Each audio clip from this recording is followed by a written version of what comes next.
மனிதன் மேல் வைத்த அன்பை காண்பிப்பதற்காக, எவ்வளோ பெரிய அன்பு தேவன் மனிதன் மேலே வைத்திருக்கிறார் என்பதை நமக்கு புரிவதற்காக, அன்பு இன்னதென்று நாம் அறிந்து கொள்ள வேண்டும் என்பதற்காக ஆண்டவராகிய இயேசு கிறிஸ்து நமக்காக உயிரையே கொடுத்திருக்கிறார்.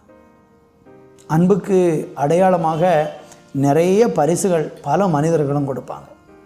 உங்களை நேசிக்கிறவங்க, உங்கள் மேலே அன்பு வச்சிருக்கிறவங்க, அந்த அன்பின் அடையாளத்திற்கு நிறைய பரிசுகள் கொடுத்துருப்பாங்க.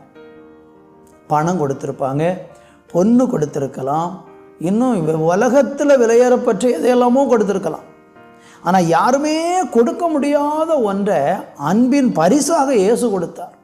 அதுதான் அவருடைய ஜீவனை நமக்காக கொடுத்திருக்கிறார். இதை யாராவது கொடுக்க முடியுமா? இந்த உலகத்தில் யாராவது கொடுக்க முடியுமா? ஒருபோதும் கொடுக்க